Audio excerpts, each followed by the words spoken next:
3.5 tons of cash disappeared from a federal bank vault in a single weekend. No alarms went off.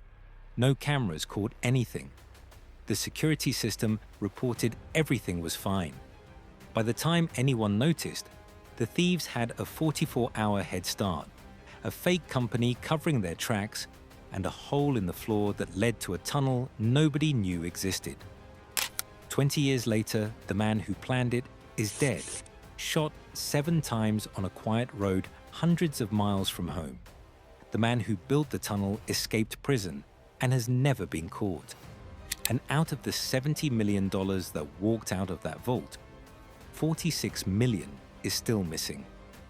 This is the story of how a fake landscaping company robbed Brazil's Federal Reserve, why most of the money was never found, and why some of the people who stole it ended up dead, murdered by the same police officers who were supposed to be catching them.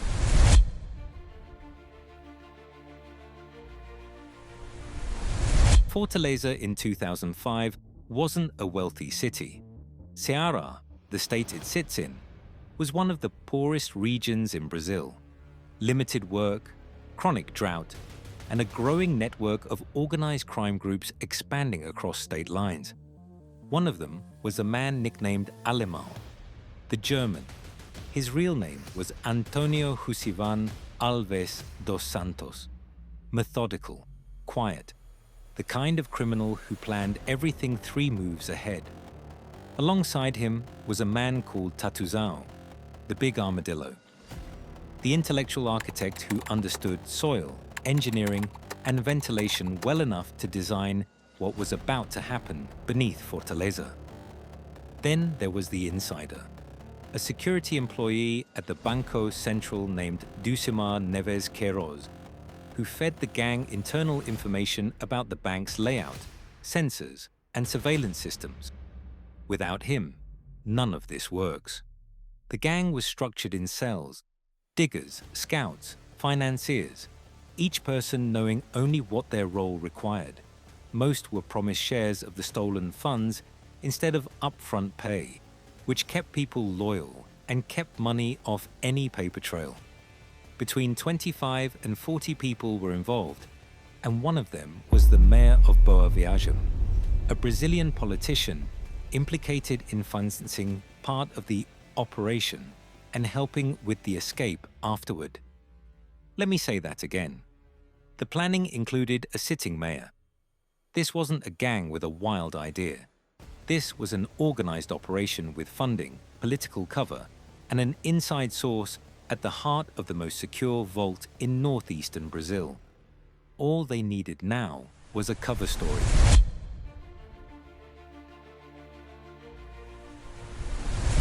Early 2005, a man with fake ID signs a lease on a small house at Rua 25 de Março, number 1071, 1 block from the Banco Central. He calls himself Paulo Sergio. He tells the landlord he's starting a synthetic grass business. They name the company Grama Sintética. The house gets a fresh green paint job. Neighbors receive printed flyers offering lawn services. A white van with the company logo sits parked out front most days. Nobody on that street looks twice. In May 2005, construction on the tunnel begins. 256 feet long, 3 meters underground, wooden beams for structural support, electric light bulbs strung through the whole length, and an air conditioning system to fight the heat. They even built a system of carts running on improvised rails to move excavated earth through the tunnel. 30 tons of soil, hauled out over 3 months. Not one neighbor reported anything. Think about that. Every day for 3 months, a postman delivered mail. Kids walked to school. A crew came and went through a freshly painted green house, and directly beneath their feet, a tunnel was being built into the Banco Central. Here's the detail that tells you this was an inside job. The cash they were targeting wasn't random. The vault held 50 real notes that had been pulled from circulation, waiting to be reviewed for destruction. The bills weren't sequentially numbered, which meant Once stolen, they'd be nearly impossible to trace. They knew exactly which cash to go after. That information doesn't come from research.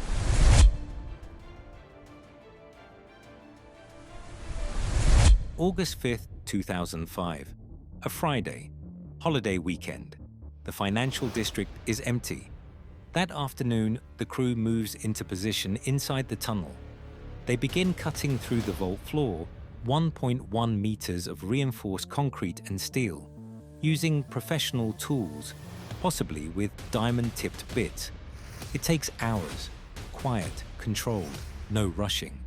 When they break through, they come up directly into the vault.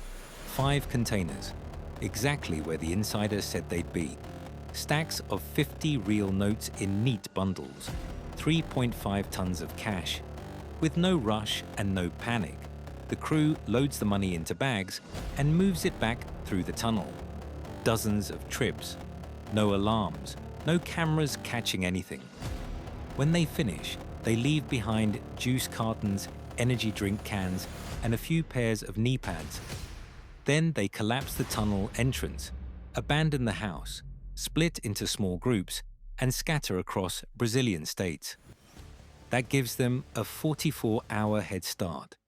Monday morning, bank employees arrive. Everything reads normal.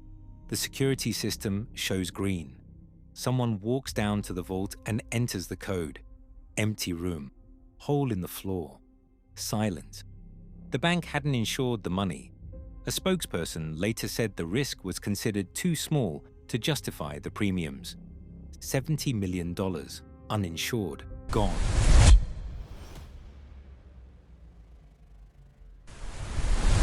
The first investigators on scene have almost nothing to work with. No witnesses, no DNA at the scene. The gang used prepaid cell phones and cash transactions throughout the entire operation. No digital trail. But the tunnel itself tells them something. The wooden supports, the ventilation system, the rail cart setup, the precision of the floor cut. This wasn't amateur work. This was professional construction. Then comes the first break. A prepaid phone card found inside the tunnel. Federal police trace the associated cell phone and begin monitoring every call made from it. And then the money starts moving. And when $70 million in cash starts moving, people notice.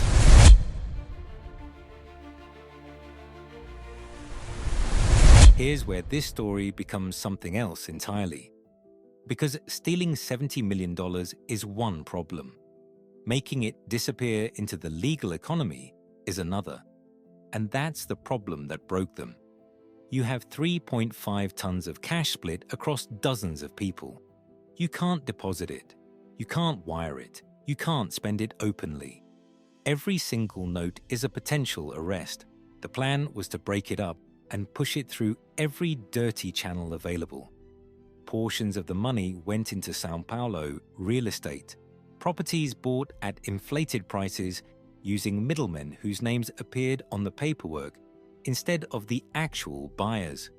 Here's how the scheme works. You overpay dramatically for a property. The seller receives clean, legal cash and transfers ownership. You now own an asset that looks perfectly legitimate. Later you sell it, and the money that comes back looks like straightforward real estate profit. 2 transactions, both individually legal. Dirty cash becomes clean money. The gang leader bought multiple properties and goods using middlemen's names, with other defendants acting as fronts throughout the laundering network. Some of the money went into cars. Federal police found over $2 million in cash hidden in pickup trucks on a vehicle transporter. Other portions were just hidden. In one case, 170,000 reais was found buried in a house 500 kilometers from Fortaleza. That's not organized laundering, that's panic money in the ground. Here's the detail that made prosecuting this nearly impossible. The bills weren't sequentially numbered. They were printed for potential destruction, not circulation. Prosecutors could show someone bought a property with unusual cash, or that a car dealership moved suspicious volume. But proving in court that specific bills came from the vault was nearly impossible without a confession. The investigation had to be split into 13 specialized cells just to manage the scale. After nearly a decade, only about 35% of the stolen funds were ever recovered. $46 million is still out there.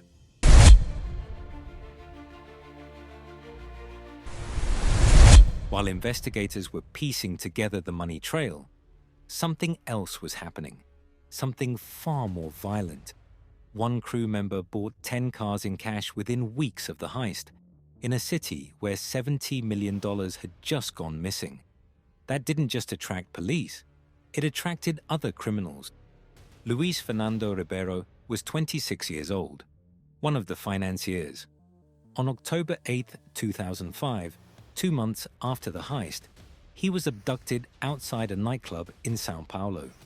His family paid over $1 million in ransom. He was found on a quiet road in a village called Camanducaia, shot 7 times, marks on his wrists from handcuffs. The ransom had been paid. It didn't matter. Police discovered 6 more kidnappings connected to the robbery. In every case, the ransom was paid, and 3 police officers were later arrested for their involvement in the kidnappings and killings. Stop and read that again. Police officers kidnapping the suspects for ransom money from the stolen funds. The corruption went all the way through.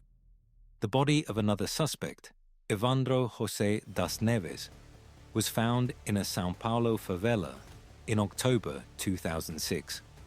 The gang was destroying itself. By 2006, federal police launched coordinated operations. One called Facção Topeira resulted in 43 arrests and recovered $275,100 in cash. Eventually, 129 arrests were made. 119 convictions followed. Alemão, the operational leader, was sentenced to 80 years for money laundering on top of 35 years for theft and conspiracy. And the tunnel engineer Marcos Rogério Machado de Moraes escaped from prison in 2011. He has never been recaptured. He is still out there today.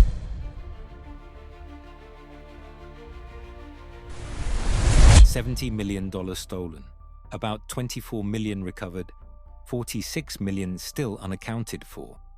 Some is almost certainly buried. Some moved through real estate into assets that look completely legitimate today. Some likely left Brazil entirely through international transfers investigators could trace in pattern but never prove in court. The mastermind is dead. The tunnel engineer is free. The insider is in prison. The mayor was implicated. The corrupt police officers serving their own sentences. And the security flaw that made all of it possible. The complete absence of underground monitoring went undetected for 3 months of active construction directly next door. A fake landscaping company, a tunnel with air conditioning, a holiday weekend, and somewhere in Brazil, or outside it, $46 million is waiting in a place nobody has thought to look yet. So here's the question I want to leave you with. $46 million in unnumbered cash, 20 years later. Where do you think it actually is? Buried somewhere in Brazil, moved through real estate into legitimate business, or did it leave the country entirely? Drop your theory in the comments. I read them. This is Unraveled Media. New breakdowns coming soon. Subscribe so you don't miss the next one.